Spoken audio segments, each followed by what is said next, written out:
In this video, we will be multiplying rational expressions. This is for Algebra 1 and 2 students.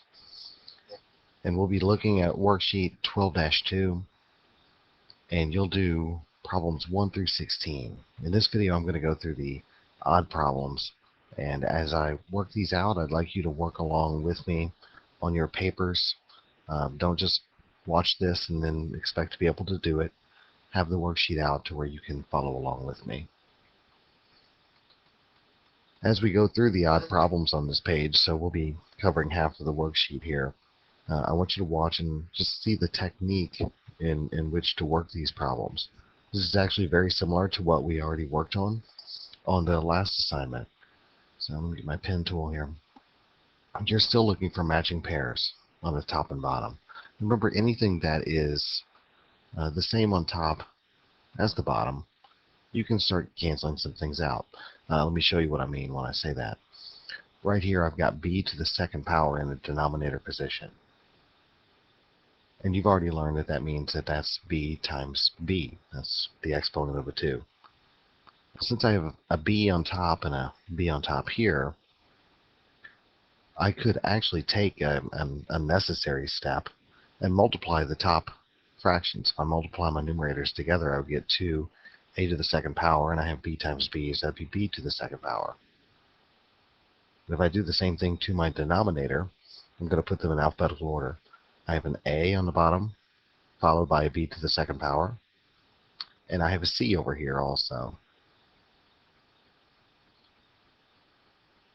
When I do it this way, it's easier to see that I have a b to the second on top and a b to the second on the bottom. Regardless of my value of the variable for b to the second divided by itself would be 1, so I can cancel those two terms out to be 1. I also have an a on the bottom, and I have 2 on top. I'm going to show that by marking out the exponent. So my answer is 2a on the top with a c as my denominator. Now, I don't have to do that step. I can just work with that over here in my original problem. And this b could mark out the exponent. This b could mark out the base. This a could cause that 2 to go away. And there you see my 2a on top and my c on the bottom. So as I go through the other problems, I will not do this step. This was just shown just to see how that multiplies across the top, multiplies across the bottom, and cancels. All right, let's go on to problem 3. As you can see, it looks more complicated. The numbers are bigger. Don't let that bother you. What you're doing is you're comparing.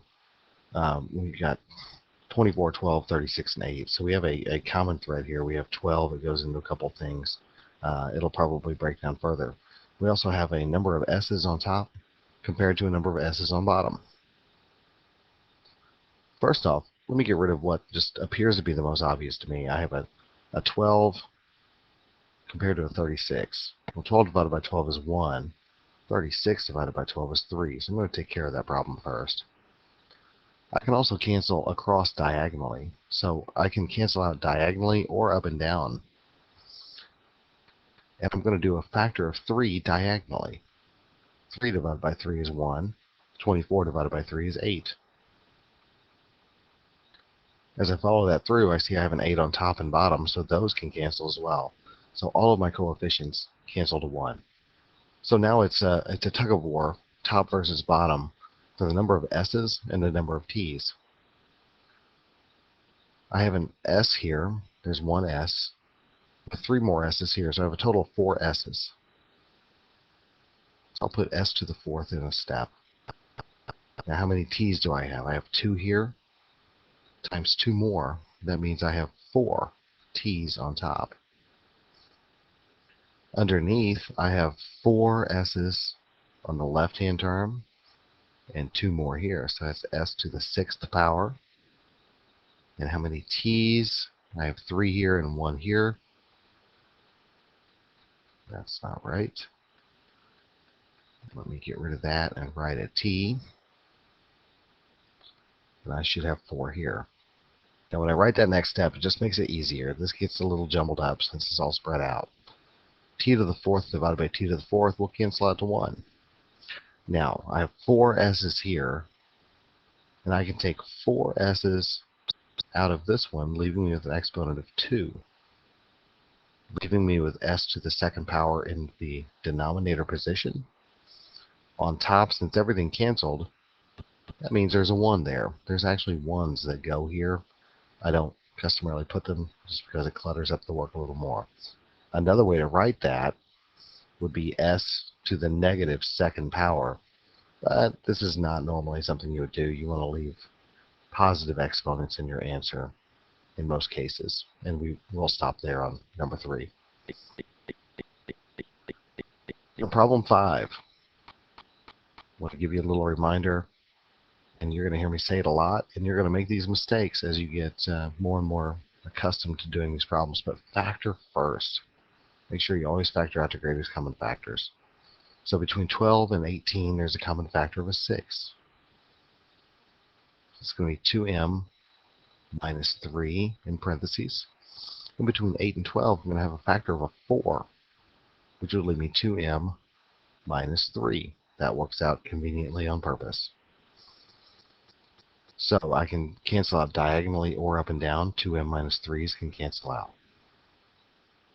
So those are out of the way. And remember, these terms have been replaced with what I wrote above and below it.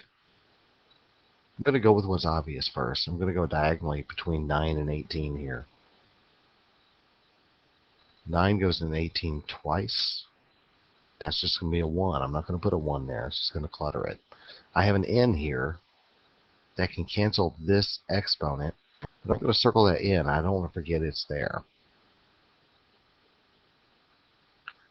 Now I have a choice here. I can cancel the 6 with the 2, or I can cancel the 6 with the 4. I'm going to just choose to do the 6 with the 2, not for any particular reason. It just comes first. So I have a 3 over here. I'm going to circle it so I don't forget it. This is just going to be a 1. I have nothing over here to worry about with a 4 underneath. My answer step is just going to be what's left. I have a 3 right here. That's a terrible arrow. With an n that I circled. And underneath will be a 4. That's my answer. Another way you might see that written is 3/4 n. I like for there to be a definite numerator and denominator when things are put off to the side like this. It just seems to confuse some people, so I avoid that.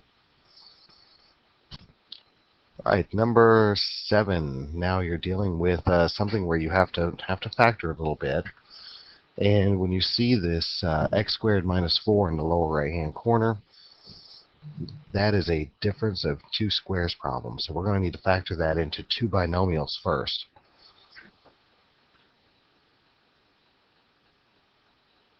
And with difference of 2 squares, you have opposite signs because there's no middle term. I'm going to replace this x plus 2 to the second power with 2x plus 2s. That keeps me from making an easy mistake. I'm also going to go ahead. I know 8 goes into 72 9 times. I'm going to go ahead and do that. And I can cancel out my x plus 2s. Now I can only cancel one pair. I don't have another one because this is x minus 2. And I'm always going to put the coefficient first. So in my next step, it would be 9 times x plus 2 on top. And under that, I'm going to put x minus 2. I don't need to put the parentheses. If you put them, it's not incorrect. But I'm just going to avoid that. It just adds clutter to it. I'm actually done. There's nothing else I can do with that problem. Remember, the x's and the 2's cannot cancel. They are locked into parentheses due to order of operations. Remember, I'm going through these pretty quick just for the sake of the video, but that's what pause is for. Make sure you're trying to work these problems with me. Maybe even try to work it before you watch that particular problem in the video, and then hit play and see how close you were. Number 9, again, factor first. And I'll bug you about that in class too. I have 4 quadrants to this is what I see. I see an upper left-hand problem, upper right-hand, lower left-hand, and lower right-hand. I have a common factor here in the upper left-hand over 5. I'm going to take that out, and that leaves n plus 3. What's in common between 4 and 2? Obviously 2. And that's going to leave 2n plus 1. If you want to check, if you get yourself confused and thinking backwards, factoring is simply distribution backwards. If I do 2 times 2n, I should get my original term of 4n. If I do 2 times 1, I should get my original term of 2, which I do. Now, a common factor between 8 and 4 in my lower left-hand corner is a 4, leaving me with 2n plus 1. And in my lower right-hand corner, I have a common factor of a 3, leaving me with n plus 3. Most of these problems are designed that things cancel out of convenience. Not every problem does, though. Diagonally, n plus 3's will cancel. Also diagonally, 2n plus 1's cancel. And then look to see what else may be able to cancel on coefficients. 3 and 5, there's nothing I can do with that. 3 and 2, 4 and 5, nothing I can do there either. But I can cancel the 2 with a 4. 2 divided by 2 is 1. 4 divided by 2 is 2. Or I could have said that 2 goes into 4 twice. So there's only 3 numbers I have to worry about. This 5, which multiplies by nothing because everything canceled to 1. So that's all I have on top. In my denominator, I have a 2 times 3, which is 6. 5/6 is my simplified version of that expression. Again, slow me down, rewind if need be. Number 11. Same thing. You're going to hear it over and over and over. Factor first. On top, difference of two squares. I have a 1 here. I have a 4 here. Those are both squares. It's going to be 1, 4, 9, 16, 25, and so on and so forth. So that should be easy for you to get. K plus 2, K minus 2. If that is not easy for you to get, then we need to back up and go over difference of squares and special case polynomials. I need a common factor between 16 and 6. They're both even. So 2 is going to work. And 2 is the greatest common factor there. So I'm just dividing both of these by 2 to get this. K minus 2 is fully factored. And 8k squared plus 3k. 8 and 3 have nothing in common. But they both have a k in common, so I need to get that out of there. I don't want anything to be the same in both terms.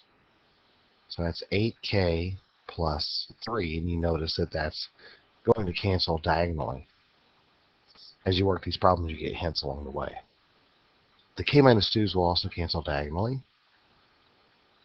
And make sure that you don't accidentally get carried away and cancel this k with that k. That won't work. That's k plus 2. So my answer step, and I'm going to put the 2 first on top, that's customary, is 2 times the sum of k plus 2 over k. That's it. Stop there. Nothing else will work there. Number 13. I'm going to put factor first, but this one's going to have a slight twist possibly. No, it won't. All right, for number 13, when I factor first, be careful when you factor this top section here. You have 25 that comes first, which is 5 times 5. Keep it in the same order. C squared is going to be C times C. Since it's difference of two squares, you'll have opposing signs, and that is the binomial factored into two binomials. So diagonally, the 5 minus c's will cancel. You know that 4 goes into 12 3 times. So now you just simply need to write what is left. 5 plus c over 3, and you are finished. That was actually shorter than I thought it would be. And this is our last one already. So you have some factoring to do. Again, factor first. Factor first. I'm going to take what's easiest first. C squared minus d squared is still difference of two squares.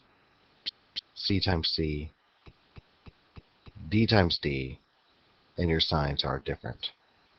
I can't do anything with this. I think you already see that the c plus d would cancel with this c plus d. So what I have to do is factor this trinomial into two binomials to see what cancels. This 2c plus 1 is a huge hint. In fact, if I factor that trinomial, if I take the first and the last term of that trinomial, the 2 in front of c squared and the 3, which is a constant, and I do a factor tree on them, and I need to have some way of getting to negative 5, well, I could do 2 plus 3, or I could do 6 minus 1. I'm going to give you a hint.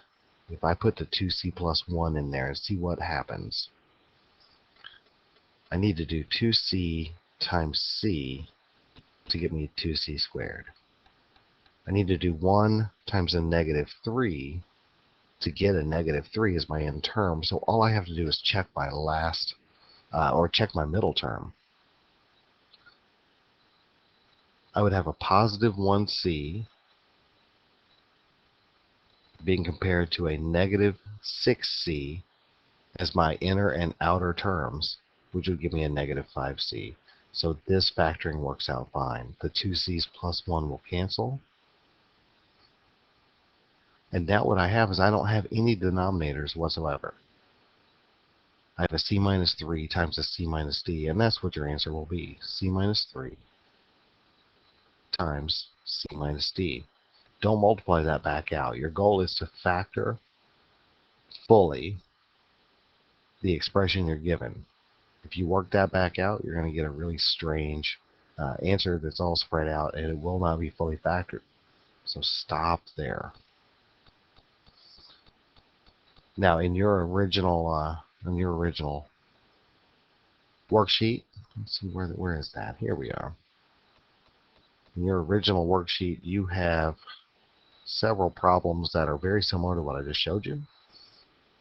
So as you're working with these, go over those examples. You might have to rewind the video, but I think you'll find that the majority of these are going to be about the same.